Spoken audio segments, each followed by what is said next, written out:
Olá pessoal, sejam muito bem-vindos a mais um Anonimato Podcast, uma iniciativa do projeto Haja Comunicação e o podcast que já tem trazido aqui histórias de vários locais do mundo, Irlanda, Cabo Verde, Brasil, e hoje estamos aqui com um convidado, né, que tem um projeto brilhante no Senegal, um amigo que conheci lá, tive esse privilégio, a oportunidade de estar com ele em Senegal, Carlinhos Senegal, que faz jus aí. Fácil de descobrir, né? Onde o homem está. Carlinhos Senegal. Muito obrigado pelo carinho, pelo convite. Estar aqui com vocês, maravilhoso. Podendo compartilhar tudo aquilo que tem acontecido na minha vida e através da minha vida. Obrigado. Nós agradecemos você saber da sua agenda que está cheia e você disponibilizar um tempo para a gente trocar aqui uma ideia, falar um pouco da sua história e daquilo que você vem desenvolvendo com outros também lá no Senegal. Para a gente, eu acredito que vai ser muito enriquecedor. Seja realmente bem-vindo, Carlinhos. Para a gente é uma honra. Para mim, é uma honra tê-lo conosco. E vamos lá trocar aqui umas ideias, umas figurinhas, não é? Um abraço. Carlinhos é casado com a Débora. A Débora foi minha professora de francês lá no Senegal. Mesmo, verdade. Um abraço para a Débora e seus filhos também, Carlinhos, né? E Gabriel. Um abraço para essa família aí linda. E Carlinhos, conta um pouco para a gente como foi a sua ida para o Senegal e como que ficou conhecido como Carlinhos Senegal. É engraçado, né? Porque o Carlinhos Senegal, ele acontece no meio do caminho. Eu saí de Recife, José Carlos, que é meu nome, José Carlos, né? Meu nome de batismo, né? José Carlos Santos de Melo, saí de Recife assim, um empresário na área de tecnologia. Eu tinha uma empresa na área de TI, minha mulher era gerente de um banco privado, e a gente resolveu rodar uma chave na nossa vida, estudar missões e viver para fazer esse trabalho no Senegal, na área missionária, desenvolvendo projetos sociais na área da educação. Tínhamos 2 filhos, um de 9 e de 14 anos na época. Hoje eles estão grandes, com 18, o mais novo e o mais velho 23 anos, já trabalhando na faculdade, tocando sua vida. E a gente foi para Senegal, mas não aconteceu assim de uma hora para outra, né? Vamos para o Senegal e acabou-se. A gente estava vivendo nossa vida na igreja, e é engraçado, porque eu vou falar um negócio aqui, primeira mão para você, tá? Que eu lembrei, Deus me fez lembrar num ônibus vindo para cá dessa história. Como tudo começou. Tudo começou. Eu estava agora tomando um café na casa de um amigo lá no Porto, aqui no norte de Portugal. E as pessoas... Eu estava lembrando como foi que eu comecei a tocar um pouco de violão. E eu dizendo, por que eu toco violão? Eu toco um pouco de violão. Como foi que começou? E eu comecei a tocar violão porque o rapaz do violão, ele nunca vinha na hora do culto de manhã cedo. Ele sempre atrasava. E eu dizia, não é possível, eu sou saxofonista, estudo música desde criança e tal, mas eu tenho facilidade com música. E assim, eu vou falar um pouco que é uma coisa que eu tenho estudado bastante, que é ponto de inflexão. Na vida da gente, a gente tem, na matemática tem esse arco, em algum momento o arco, ele cria um ponto e ele cria outro arco. Esse ponto na matemática, e não vou dar aula de matemática para ninguém, porque eu não sou professor de matemática, mas se chama ponto de inflexão. É um momento em que o arco ele se encontra com um ponto e que ele não continua o trajeto de descida, mas ele faz um outro arco, fazendo um trajeto de subida, né? Ele sobe aqui, fazendo esse ponto de inflexão, tá? Aonde foi o ponto de inflexão da minha vida, onde tudo começou? Esse cara atrasava para a igreja, e eu dizia, rapaz, ele não chegou ainda, mas as pessoas estão esperando, elas querem o louvor, elas querem a música, a gente sempre fazia a capela, e eu levava o meu sax e eu dizia, meu Deus, eu queria poder tocar uma música, mas eu preciso da harmonia. Enfim, fui para casa, peguei um violão emprestado e aprendi a escala de sol maior. Sempre conheci o braço do violão, porque eu estudei no conservatório, e aí com o sol maior você toca uns 40 para 50 hinos da igreja, né? E eu aprendi, naquele momento eu peguei o violão e comecei a cantar. Senhor, eu sei que é teu este lugar. Todos querem. Sou horrível cantando, então não vou continuar. Sou muito desafinado. Mas eu cantei. Aquela coisa, você puxa e diz, agora é com vocês. Pode reinar, Senhor Jesus. E aí, tinha um casal de norte-americanos visitando nossa igreja com uma tradutora. né? Chamada Andressa Hélica, grande amiga.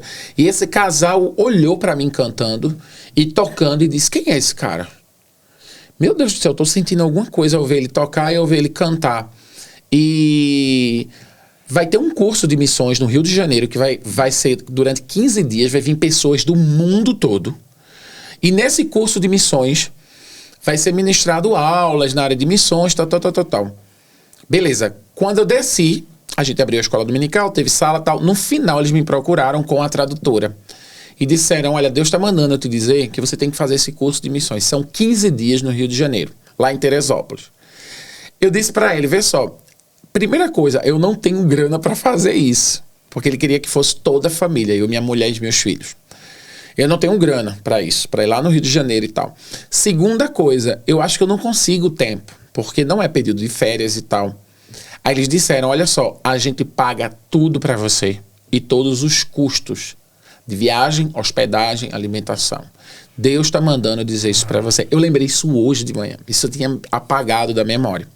Isso aconteceu porque o cara perguntou: onde que tu aprendeu a tocar? Beleza, fui para o Rio de Janeiro, fiz esse curso de 15 dias e assim, a minha vida mudou depois desse curso. Tipo assim, Carlinhos antes do curso e depois do curso. Foi um divisor de águas, né? Um divisor de águas, assim, tremendo. Fiz o curso, voltei para casa e aquela coisa, o que fazer agora? Alguma coisa mudou. A cabeça mudou. Só que era um curso de 15 dias e a gente achava que estava indo para esse curso. Foi meio que um tiro no pé, como a gente diz lá no Nordeste. Eu achava que ia fazer um curso para voltar para Recife, para trabalhar na comunidade que eu já trabalhava. Porque antes de ser missionário para o mundo, eu era missionário na minha igreja. Isso é local. Muito importante. Missionário na igreja local. Eu fazia discipulado, eu tocava o violão do cara que se atrasava para tocar o violão. Eu fazia de tudo. E o que é que acontece? Deus estava me dizendo: você vai para algum lugar agora, vamos mudar a estratégia. Só que eu pensei, é loucura isso. Eu tenho uma empresa com mais de 10 anos, uma empresa bem sucedida. Minha mulher é funcionária de um banco há 13 anos, gerente de um banco, com a vida estável.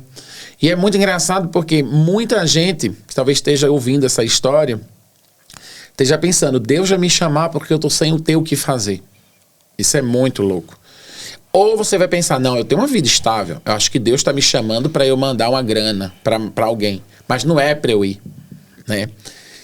E a gente voltou para casa desse treinamento, a vida ficou assim, a gente mudou, algum mindset rodou na cabeça da gente. Agora, esse processo todo, até o curso, aconteceu. Eu quero ser bem pedagógico com essa história, porque aconteceu porque eu tomei a decisão de fazer alguma coisa que eu não gostava de fazer.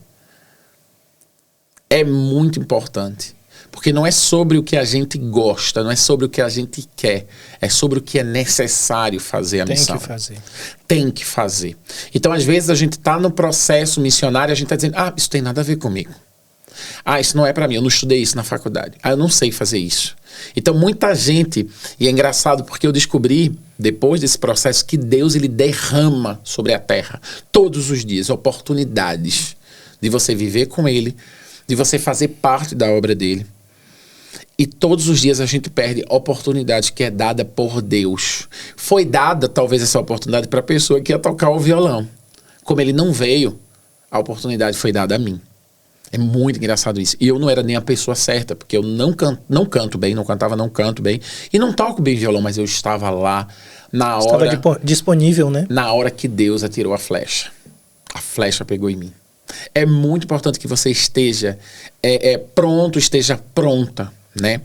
Tem um ditado, eu fui militar durante 3 anos e a gente sempre dobra a gandola da farda e aquilo significa, a gandola dobrada é prontos para servir.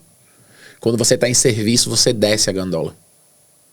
Se ela está aqui dobrada, é porque a gente está pronto para agir, pronto para servir. E o que aconteceu foi que a gente, nesse momento, orou 1 ano, 2 anos, 3 anos. A gente perguntou: Deus, o que fazer, para onde ir? E a gente chegou à conclusão, minha mulher, que alguém ia falar pra gente. A gente começou a orar: Deus, manda alguém.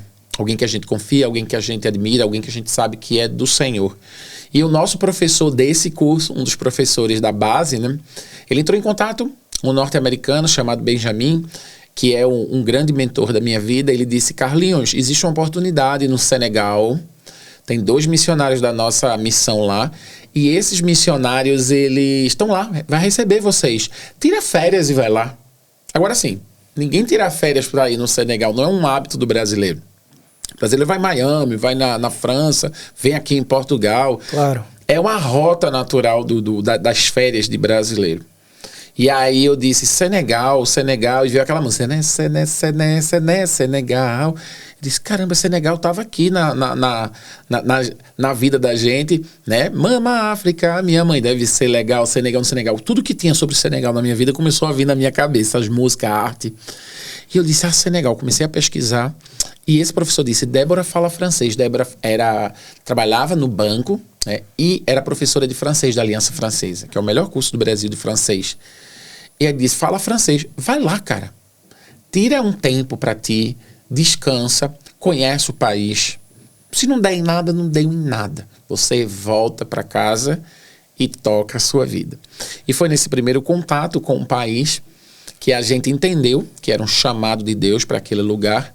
E a gente voltou para o Brasil para a gente se preparar devidamente. Débora pediu demissão do banco, eu vendi a minha empresa e a gente se organizou, viajou para o Rio de Janeiro, para esse mesmo lugar, fez um treinamento de 6 meses, que duraram 10 meses, imerso, estudando antropologia, teologia bíblica da missão, fenomenologia, enfim, tudo que termina aí com dia que a gente precisava como ferramenta.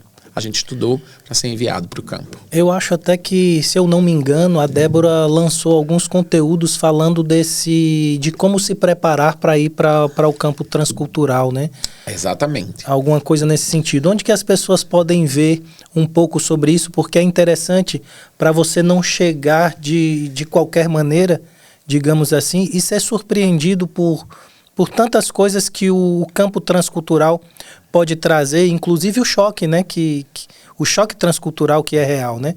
Onde que pode ver um pouco mais sobre esses conteúdos? A gente tem conteúdo hoje na plataforma Hotmart, tá? A gente tem conteúdo na área de gestão de projetos, gestão do projeto do zero, se você quer aprender a fazer um projeto social, que eu vou contar um pouco mais sobre o nosso projeto no Senegal. A gente tem captação de recursos, que é uma grande dor dos missionários, que aí é a minha área.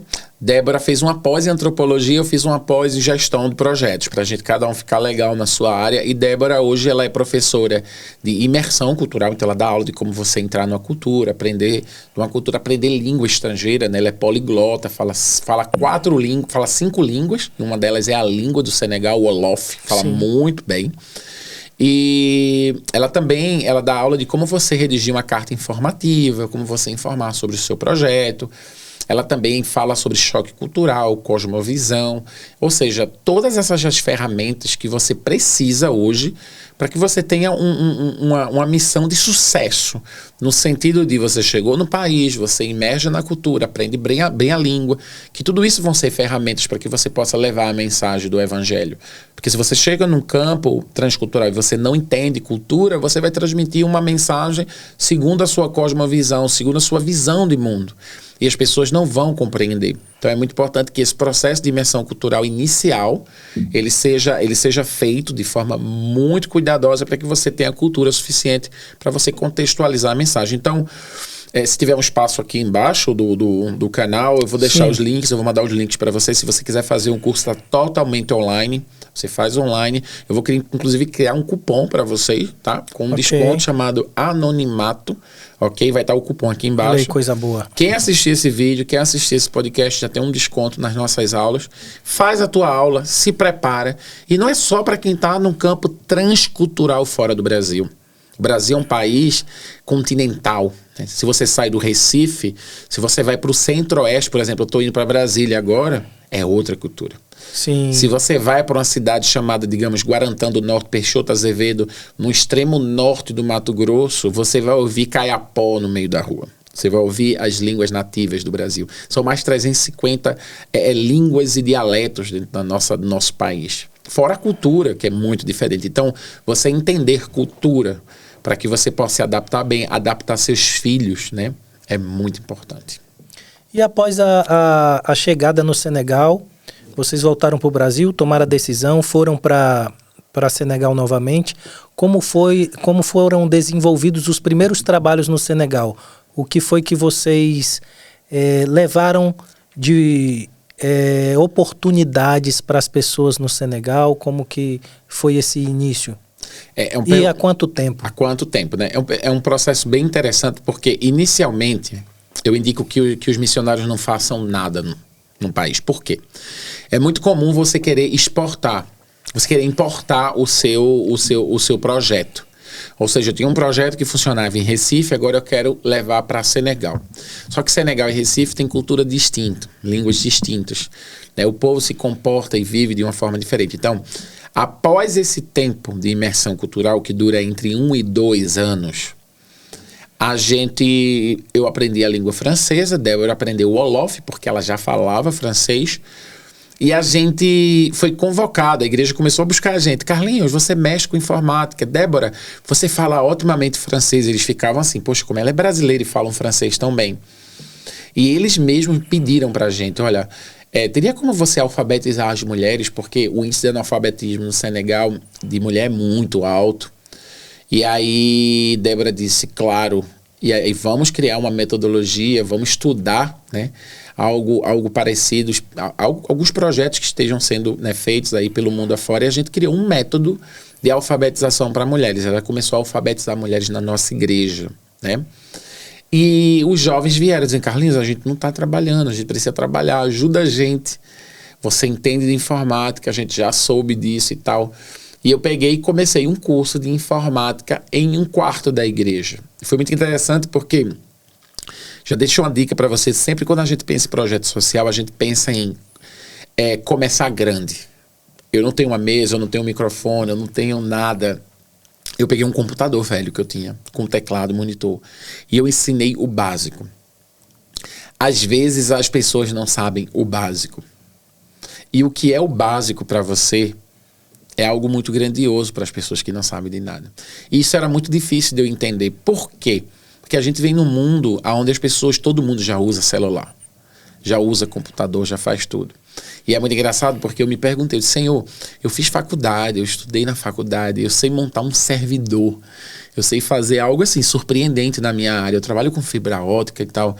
Como é que eu vou ensinar para a pessoa o que é um teclado, o que é um mouse, dispositivo de entrada, dispositivo de saída?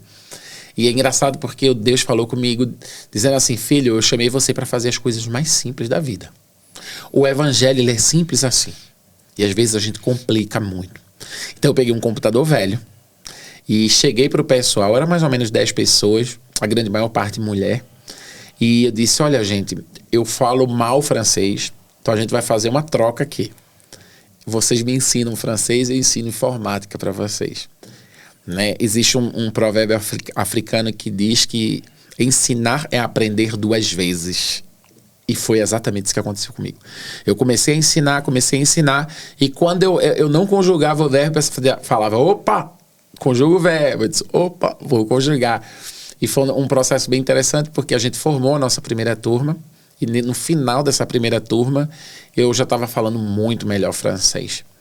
Mas eu comecei básico, dispositivo de entrada, dispositivo de saída, o que é monitor, o que é teclado, como você abrir uma pasta, como você abrir um documento. E foi muito interessante, essa dica fica aqui para vocês. Eu acho que essa dica já merece um like no canal, não é isso? Com certeza. Gente, se você ainda não deu like no canal, já dá um like, porque eu estou deixando dicas importantes aqui para quem desenvolve projetos sociais, sobretudo. Começa com o que você tem. Muita gente está com um orçamento aí na mão e dizendo, meu Deus do céu, não dá para começar. Comecei com um computador velho. Quando eu formei a primeira turma e disse, gente, essa é a história de Dona Maria, que não sabia mexer no computador, hoje está sabendo, hoje está... Contei a história das pessoas que estavam sendo impactadas, elas segurando muitas das vezes o primeiro diploma na mão. Uma pessoa ligou para mim e disse, Carlinhos, o que você está precisando? Isso, eu preciso de computadores. E a gente comprou 10 computadores novos. 10 laptops, porque eu dava aula, então eu levava os laptops, montava, colocava teclado, colocava tudo, dava aula, desmontava, colocava no baú e levava para casa. Então, muitas das vezes, os projetos sociais, eles não começam porque está na sua gaveta, está na sua mente. Começa com o que você tem, porque as coisas vão acontecer. E conta a história. Conta a história do que está acontecendo. Né? Traz para as redes sociais o que está acontecendo, aquilo que você está fazendo. Então foi mais ou menos assim que a gente iniciou. É interessante porque quando você compartilha história, compartilha sonhos, existem pessoas que querem participar também de histórias e sonhos. E aí se conecta, como aconteceu no caso de pessoas que chegaram e perguntaram o que estava precisando para que o trabalho pudesse ser desenvolvido de uma melhor forma. E cooperaram com isso, né? Exatamente. Então, quando você compartilha histórias, compartilha sonhos, muitas pessoas vão vir também a fazer parte desses sonhos, né? Exatamente. E a ideia é exatamente essa, e do anonimato também, é trazer essas histórias de relevância e as pessoas acreditarem que elas podem fazer, né, com o que tem, dar um início e as coisas vão acontecendo. E você é uma pessoa com bastante propriedade para falar sobre isso, porque você falou de um início agora, mas após o decorrer das atividades, do trabalho lá em Senegal, você foi uma pessoa que conseguiu arrecadar mais de R$1 milhão para o seu projeto. Fala um pouco sobre isso, né, sobre como foi esse processo até conseguir arrecadar mais de R$1 milhão para construir uma escola, né, que hoje atende... o projeto era para cerca de 400 crianças, né? Não sei se já atingiram a meta. Fala um pouco para a gente a respeito disso, que é algo assim bem enriquecedor. Eu tenho uma história, e você vai ver que eu gosto de contar muita história, né? A gente estava dentro da nossa garagem dando aula, né? Dando aula de informática, com esses computadores e tal, uma mesa grande. A gente tem uma mesa como essa aqui, bem grande, cheia de alunos. E eu tenho um filho, que na época tinha 9 anos, 9 para 10 anos, bem pequenininho. Ele chegou e disse: pai, o senhor vai ser milionário. E eu disse: meu Deus do céu. A mãe dele disse: como assim, filho? A gente vai ser milionário, a gente agora é missionário. Existe uma diferença entre milionário e missionário. E aí eu disse: não, não tem como, o pai deixou o trabalho. A mãe dele disse: poxa, amanhã trabalhava no banco, a gente saiu do banco, a gente agora está servindo e tal. Ele disse: não, todo mundo que começa na garagem vira milionário. Bill Gates ficou milionário. O dono da Apple ficou milionário. O dono da Amazon ficou milionário. Você vai ser um grande milionário. Beleza.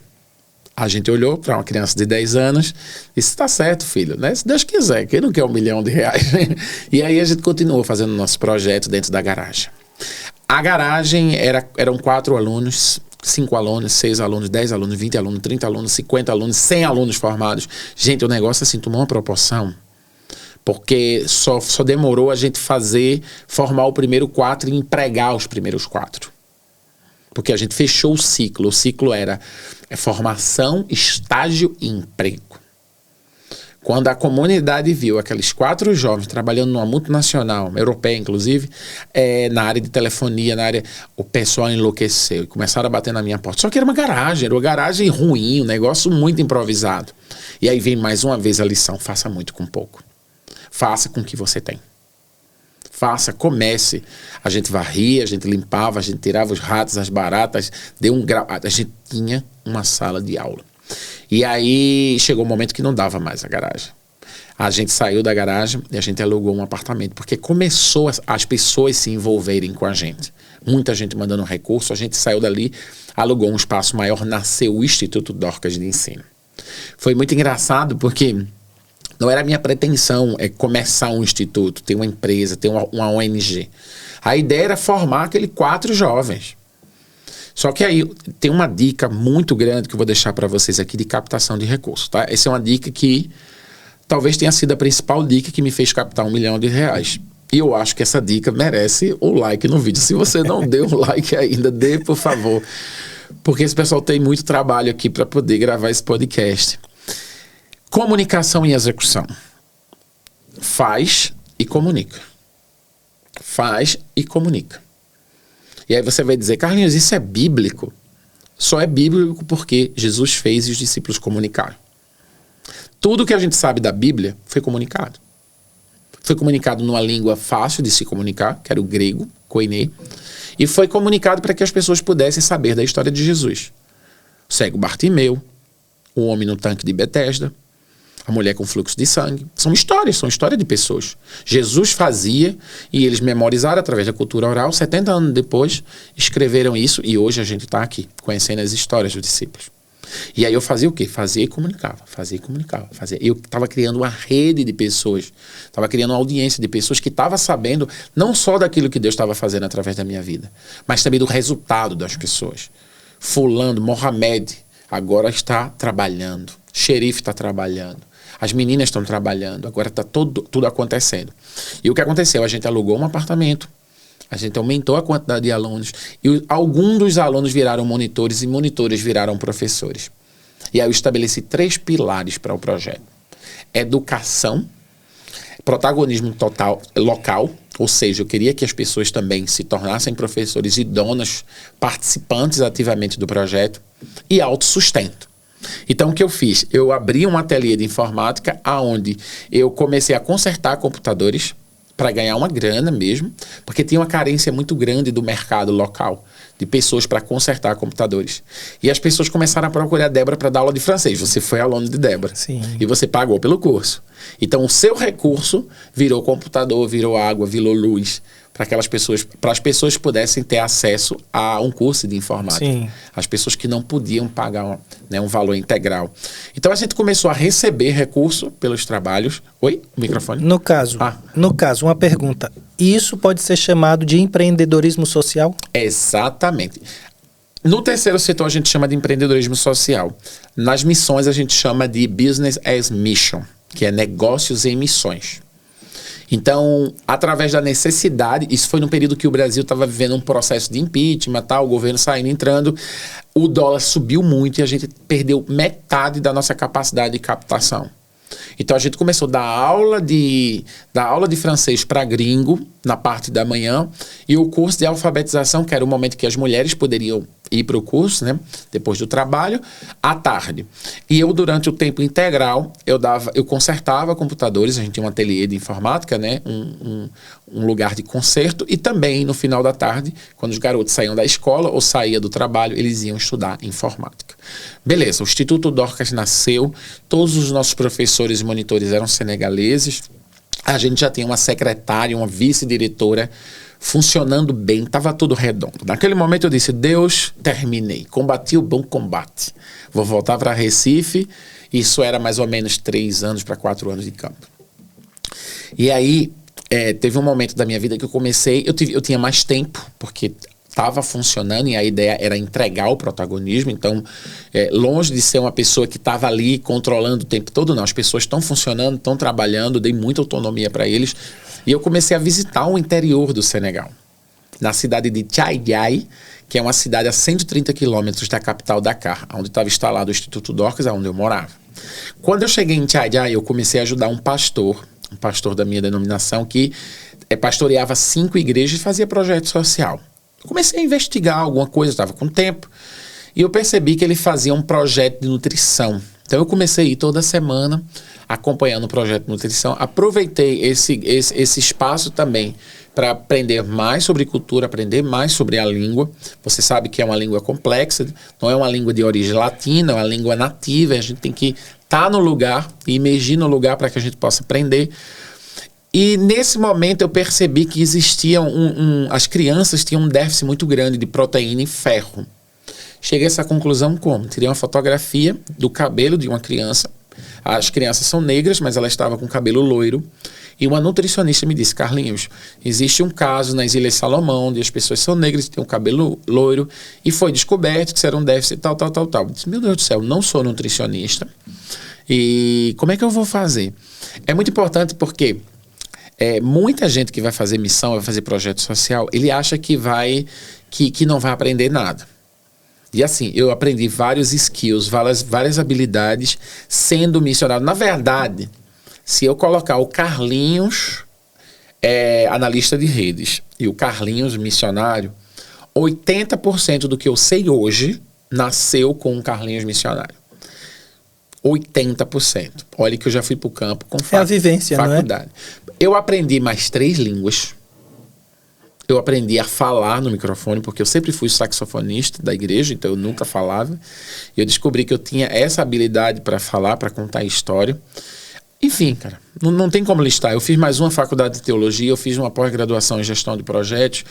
Eu comecei a estudar e a devorar livros de antropologia, né? Virei um sociólogo funcional para que eu pudesse imergir em cultura, entender cultura. Hoje eu dou aula numa área completamente diferente da minha. E eu estudei e comecei a estudar nutrição. Comecei a estudar loucamente, a conversar com o nutricionista. E eu lembrei, eu disse, meu Deus, eu preciso criar algum animal, alguma coisa que possa trazer esse ferro e essa proteína para as crianças.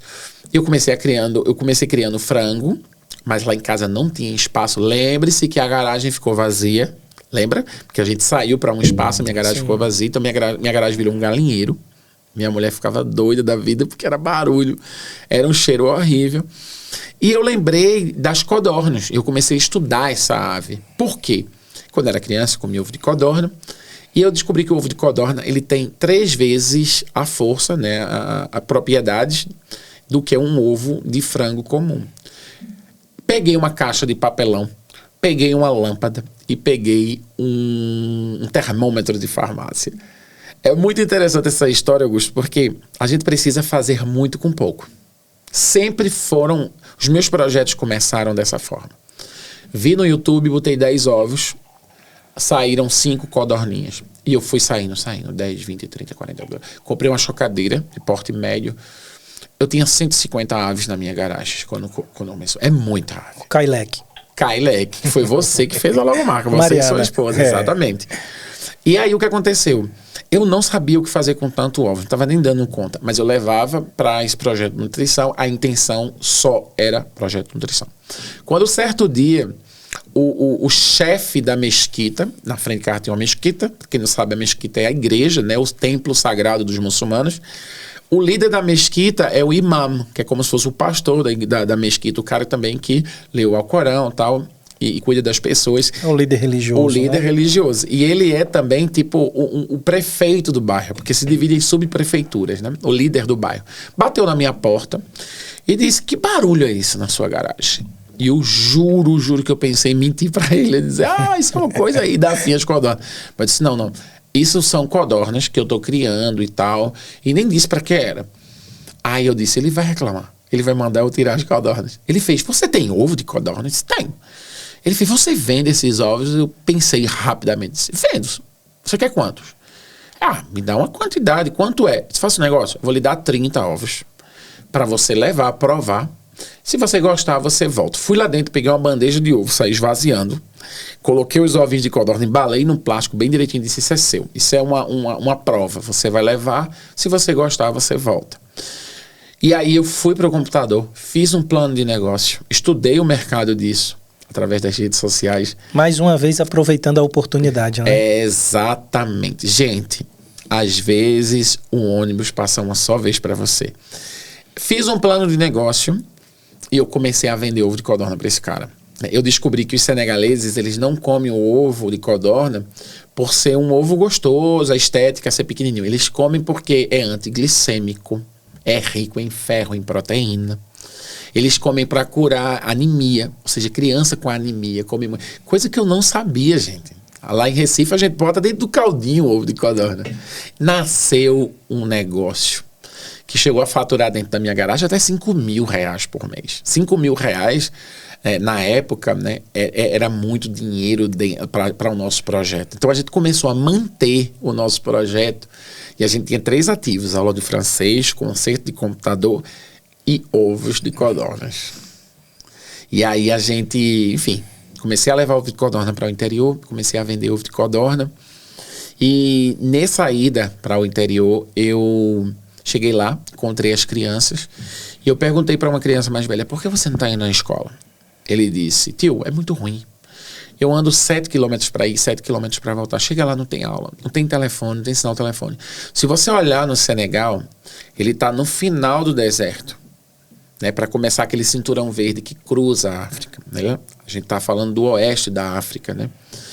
E é muito arenoso, muito calor. Você sabe disso, já morou em Senegal, então...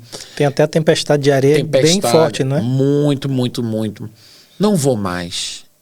E eu disse, meu Deus do céu, será que eu poderia construir uma escola?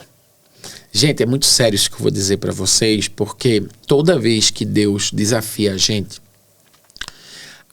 acha que a gente não tem condição de fazer.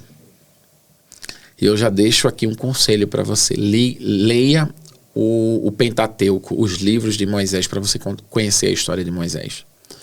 Deus, quando chama Moisés para falar, Moisés diz, eu não consigo falar, eu tenho um problema na voz.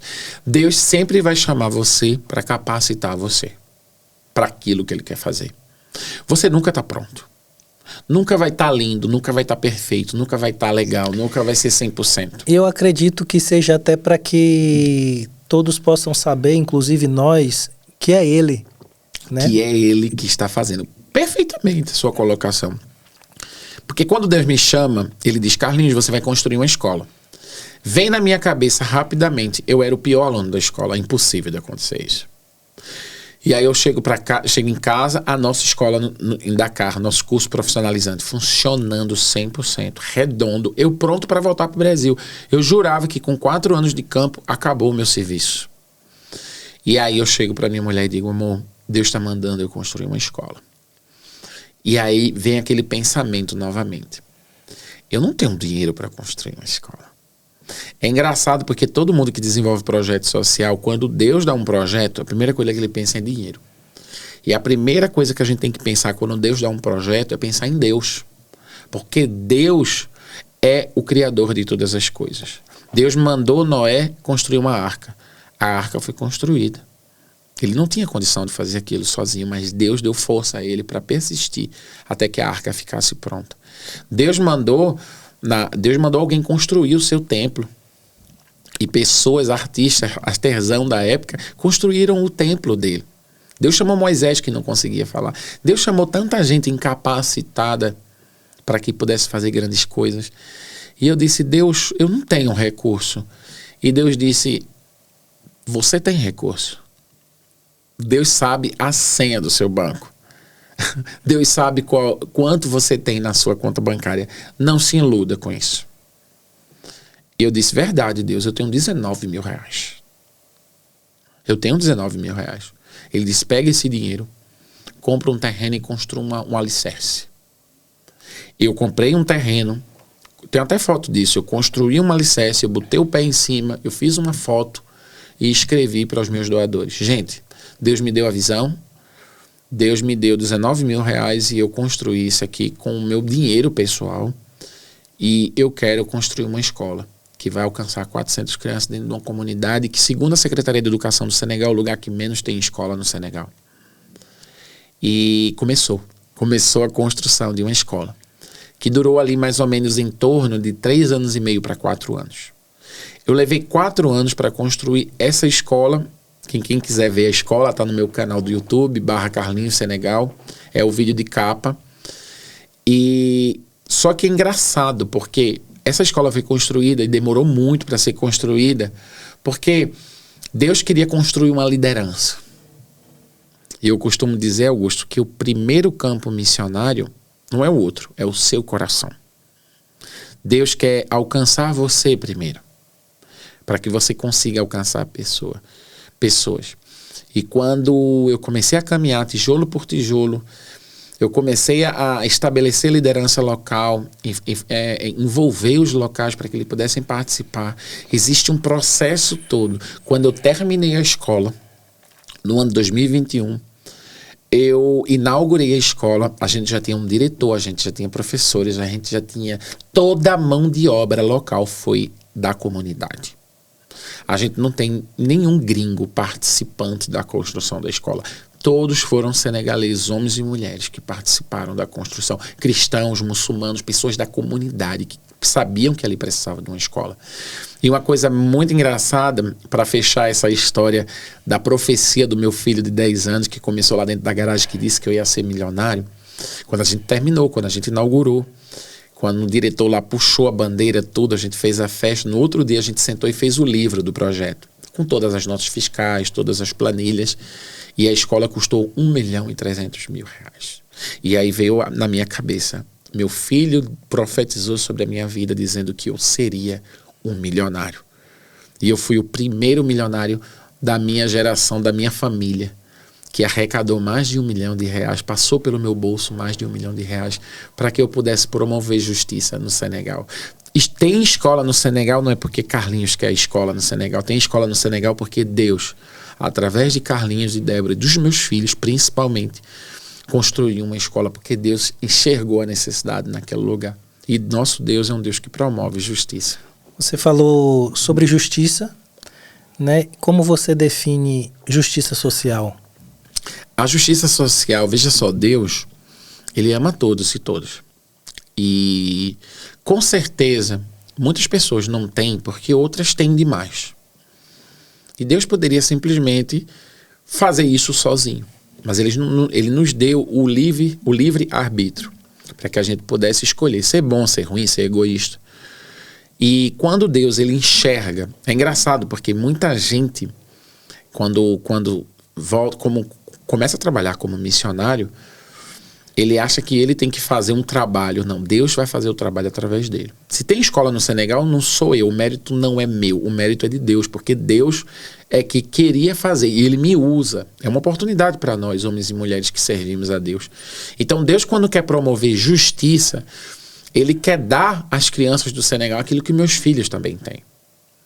E foi engraçado porque no processo da construção da escola, sempre vinha na minha mente, eu vou comprar a janela mais barata, porque é o dinheiro que eu tenho. E toda vez que eu dizia, não, eu vou comprar uma janela do mesmo preço da janela da escola do meu filho, uma janela de alumínio, grande. A gente está num lugar quente, para não absorver calor, para que as crianças não fiquem no calor dentro da sala de aula. Vou colocar uma cerâmica boa, para que as crianças pisem com um pé e não fique quente os pezinhos. E toda vez que eu me via diante de um orçamento caro, eu queria fugir. E Alex, que é o diretor da escola, que é um senegalês, né, hoje meu filho, ele dizia, papai, vamos comprar um negócio mais barato, porque o dinheiro não vai dar. E eu aprendi uma coisa que está na Bíblia, está na cara da gente. A gente não recebe porque a gente não sabe pedir, diz a Bíblia. Não recebe porque pedes mal, em alguma tradução. Numa tradução mais antiga. Então eu disse, Deus, eu estou pedindo para a tua obra. Eu quero colocar janelas de alumínio, vai ser melhor, o dinheiro vinha. Eu quero colocar cerâmica em todas as salas, o recurso vinha. Eu quero um banheiro com cerâmica bonita. Eu quero que as crianças entrem e se digam, meu Deus do céu, olha que banheiro bacana. Eu comprei vaso sanitário para criança pequenininha, comprei a pia do tamanho delas. Ou seja, promover justiça é dar ao outro aquilo que você consome. Não é comer picanha e entregar salsicha com macarrão. Se você come picanha, compartilha picanha. Deus não compartilhou salsicha com macarrão na cruz. Deus compartilhou o seu filho. A Bíblia diz que dele deu o seu único filho. Ele deu o melhor dele pra gente. No caso, é igualdade, né? Exatamente. O nosso Deus, ele é um Deus... Eu acredito que Deus é um Deus de equidade, primeiramente. Porque ele dá segundo a necessidade de cada um. Viu? Isso é muito importante. Eu sei que equidade e justiça é diferente, mas em relação a mim, e às vezes a gente tem essa confusão, ele recebeu mais do que eu. Não, ele recebeu porque ele precisava receber um pouco mais. Digamos, a gente precisa pensar nisso. Você tem mais do que você precisa ter? Está passando dos limites? Compartilha, cara. De repente Deus tá derramando sobre você a sorte de você ter 10 pares de sapato. A não ser que você seja uma centopeia, você não vai usar tudo isso. É em nome de Jesus, cara. Compartilha com quem não tem sapatos. E às vezes a gente acha, Augusto, que a gente é privilegiado por ter 10 pares de sapato e glória a Deus por isso. Não, Deus está dando a você porque Ele quer usar você como promotor de justiça. Imagina se todo mundo fizesse a sua parte. Eu lembro da história dos discípulos, né, que foram para a pesca e não pescaram nada, e quando Jesus vem e manda lançar a rede em determinado lugar e aquela rede vem cheia. O propósito era a partilha, né? Porque se você não partilha, o barco afunda. Exatamente. Tem um episódio aí bem escondidinho na Bíblia, acho que é João 20, 21, ali quando Jesus já estava ali com o corpo glorificado, circulando ali, né, visitando pessoas. Ele visita mais uma vez Pedro. Pedro está pescando, porque Pedro acha, poxa, acabou. O homem foi embora. Ele pega os discípulos dele, né, o pessoal que caminhava com ele, vão pescar. E ele não pesca mais uma vez nada. E aí Jesus aparece, eles identificam Jesus, Jesus manda pesca, desculpa, ao contrário, Jesus manda ele jogar a rede novamente, o mesmo episódio da conversão de Pedro. Pedro vem cheio de peixes, eles identificam Jesus e Jesus chama eles para comer. Jesus prepara peixes e pão. E uma coisa muito engraçada, porque Jesus diz assim, olha, vai lá e pega um pouco daquilo que vocês pescaram, para a gente preparar aqui. Então é muito interessante porque você é abençoado, desfruta disso. Deus está dando para você para que você desfrute. Agora também Deus está dando para você para que você seja canal. Toda bênção que para em você vai virar maldição para a sua vida. Porque você vai carregar por toda a vida o fardo, o peso de você ter negado a condição de ter sido Deus na vida do outro. Quando você compartilha aquilo que Deus deu a você, você está sendo Deus purinho na vida do outro.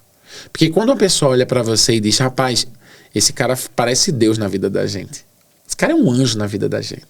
Porque ela enxerga Deus em você. Eu costumo dizer que nós somos embaixadores de Cristo. E não sei se você conhece como funciona uma embaixada, mas eu estive em Guiné-Bissau e eu dormi na casa do embaixador. Então eu conheci a vida do embaixador. Na época, o embaixador Fábio, eu conheci a vida dele e tal, ele me explicou bastante. Em Guiné-Bissau, ele representava o Brasil. Sim. Ele não é a pessoa física. Quando ele está em serviço em um país, ele representa o país, o Estado, o país. Se você é chamado, se você é chamada para ser embaixador, embaixatriz do Cristo, você é o Cristo. Então, quando você estende a mão, quando você reparte, pode acreditar, é as mãos de Deus que está fazendo isso. É os olhos de Deus, é a boca de Deus que está falando em nome de Deus. O Carlinhos é esse. Tem histórias para dias e sempre histórias enriquecedoras, sempre trazendo ensinamentos para a vida mesmo. Sempre que eu estou próximo do Carlinhos, sempre que ele vem, já esteve uma outra oportunidade em Portugal e eu busco estar perto do Carlinhos, porque é essa pessoa que ensina e que quer estar junto, é motivador, e isso é maravilhoso. Eu agradeço realmente. E para finalizar, eu queria só que o Carlinhos falasse. Hoje o Carlinhos é um influenciador. Ele foi, vocês podem observar, um influenciador e é ainda no local onde ele é inserido, como ele foi inserido lá em Senegal, lá em Tchadjai, os locais que ele percorreu, ele é essa pessoa embaixador, né? Ele é um embaixador, ele influencia, ele representa Cristo e ele influencia. E hoje ele é uma pessoa que está nas redes sociais com um crescimento enorme, uma pessoa com mais de 60 mil seguidores no Instagram, não sei as outras redes sociais, mas eu queria só que o Carlinhos finalizasse falando dessa oportunidade que Deus está te dando hoje de ser um influenciador através das redes sociais e o que você tem feito com isso. Eu vejo que você está no meio de pessoas também influentes em outras áreas, né? Outros influenciadores com milhões de seguidores, né? Mas como que você tem aproveitado essa oportunidade, que você é um cara que gosta de aproveitar as oportunidades. Oportunista, né? Oportunista. No bom sentido. Isso. E isso é muito bom, né? Como que você tem utilizado as redes, o contato que você tem tido com esses grandes influenciadores, só para a gente finalizar, e o que tiver de mais, vamos marcar aí outros podcasts para dar continuidade. Exatamente o que você falou, né? Eu tenho 41 anos, então assim, Deus me colocou nesse lugar, nas redes sociais, não era o lugar que eu queria estar. Assim como eu não queria estar tocando violão na escola dominical domingo de manhã, porque tinha uma outra pessoa. Mas é importante que a gente saia de onde a gente está e faça aquilo que Deus está querendo que a gente faça. A maior parte das pessoas estão querendo fazer a sua vontade num projeto de Deus. Isso não vai funcionar. Deus é um Deus que deixou o seu trono, como escreveu muito bem Paulo. Deus deixou a sua glória, ele se tornou homem e ele veio para esse lugar de desconforto. Porque é no desconforto que as coisas de Deus acontecem, é no desconforto que Deus assume a direção das nossas vidas. Então, eu me tornei influenciador sem nem saber que era isso o nome. Eu simplesmente comecei a ganhar seguidores, pessoas perguntando, eu atendendo convites. Não era a minha intenção ganhar likes, aparecer.